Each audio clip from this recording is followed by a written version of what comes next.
We are in the metaverse now, my friend. 5 years ago, we couldn't do this. You guys are in LA, I'm in the Cayman Islands. We're not actually speaking to each other. We've got digital representation of our voices, a digital representation of our imagery. So this is the metaverse. Here we are meeting. It's the digitization of everything. And the more of our lives that become digital and live in this digital world, the more that becomes the metaverse. It's not a single place, it's a state of being. And it's a never-ending pathway there. As we build out games, VR on phones, as Apple start launching their VR push, Facebook and whatever they're trying to do, Facebook and VR, all of the other permutations and combinations, just different kind of web experiences that are more 3D and personalized, that don't look like the 2D of Web 1 and Web 2. I think all of this is the metaverse. I think the metaverse is a place where you can live and work and socialize in a digital environment. And it's accelerating towards us. But as with all exponential curves, you never really see it until it happens. And then you're like, holy shit, did this all just happen?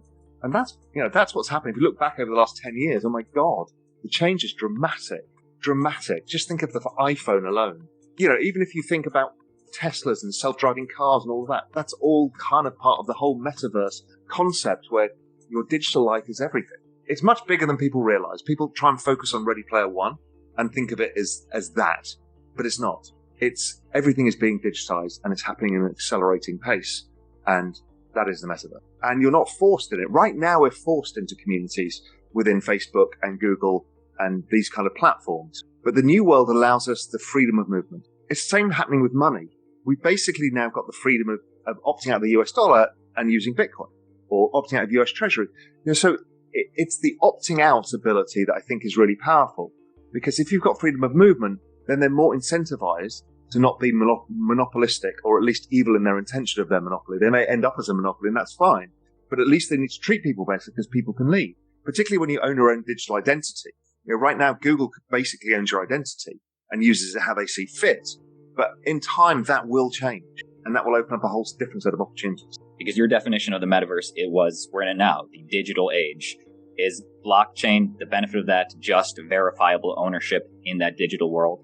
Well, if you think of everything as digital, trust, verification, transfer, ownership of any asset, particularly digital assets or physical assets in a digital world, it's basically the layer that connects all of this. Because without it, we're just in a set of games or a Zoom experience, right? But once everything becomes integrated and on a blockchain, everything becomes verifiable. Who we are, where we spend, what we do, the things that we own, all of this stuff. So I think it doesn't happen without blockchain. Without it, it's just a video. Do you own one or two metaverse protocols? I've owned Decentraland and Sandbox. And I've got a property in Crypto Voxels, which is the Real Vision headquarters we built. So some exposure there. And I don't think that those are going to be the answer either. I even don't think anybody's thinking through digital real estate, because everyone's assuming that because Snoop Dogg's got a place in Sandbox, if you get it next door, it's worth a fortune. But everybody knows that you just get given a coordinate in the metaverse and you just go straight there. You don't walk around outside. That's nonsense. Now, in 30 years' time, might you walk around? Yes, but walking's inefficient. You just teleport. So I don't think location is what people think it is, unless you can create scarcity around location to say only X type of people can be in here, and there's a restricted number of things. But we haven't seen that yet. So it's very early for all of this. Before we continue, help us clicking that YouTube like button and subscribe now to our channel. This shows the algorithm that you valued this information. And it helps us spread that message. Sharing is caring. And now, let's continue. One of the things I'm actually writing an article about is we're talking about 5G, but China's already started testing 6G, and it's like 2,000 gigabytes. It's like ludicrous. So then, what does that mean for our digital lives? Well, think of all the rendering issues you have with 4K universe. That all goes. The need to use chips to run phones all goes, because you can use it in the cloud because it's instantaneous. So then that means that your digital state and your physical state can really interact. So, that could be an NFT that you only see when I'm in my Zoom call, as opposed to it being a physical object. So I can design experiences and, if you think of designing a house interior, many of these things don't need to be physical. They can be digital and they can be integrated. Just that ability, the ability to, right now you can't get maybe more than a couple of hundred people in any digital experience at any one time.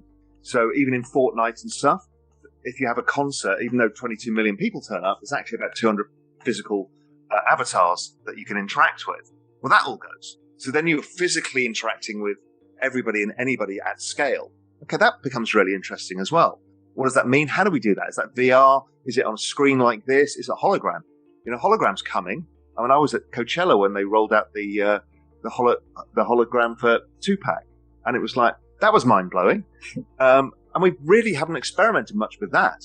And what AR is going to mean, how that all works, what Apple is going to build out. They're already mapping the entire world where it can be personalized to all of your personal experiences, ping your environment. I only learned about this recently. It's like 5 million times a minute or something stupid. But what it's doing is mapping out your own environment. So then it'll have your own personalized maps of what you do and where you go with all of this stuff. Now, obviously, that comes back then to who owns the data and all of this shit, but that gets solved too. So I don't think we can really get our heads around what the ability to have massive data speeds, massive processing power could mean. It's like, when we saw the fax machine, could we figure out the internet was coming? That would be on Zoom calls, right? Before we would say, that's only 20 years ago, we were faxing shit to each other thinking this was a miracle. And now we're on real-time video calls at zero cost. That's the other thing that digitization does. It drives everything to zero. Digital is infinite, which is why you need a digital scarcity. If not, nothing works, which is why blockchain is so useful in a digital world, because you stop the infinite element of digital. Do you want to know one thing about crypto? I made over 3,000% in profit in a few weeks. Fact is, the traditional financial system, the traditional money system makes you poor, not rich. If you want to earn $500,000, $1 million, you have to wait until you're 50, 60, 70 in the traditional financial system, and you probably will still be broke. And you will be old. This is not a sexy combination, as you can imagine. But the question is, how can you start in crypto and make these profits? Where to invest? Where to start? My name is Gunnar and I'm from Germany, as you can hear, and things are a little bit different in Germany. More about that later on. Fact is, there are lots of different cryptocurrencies. It's a gigantic universe where beginners and professionals get easily lost. But there is light at the end of the tunnel. There are 7 key steps you need to follow to become successful in this market. You have to know them, and if you fail one of them, it's literally impossible to succeed in this market. Just an example, one of the key points is your exchange, and one of the biggest are, for example, Binance and Coinbase.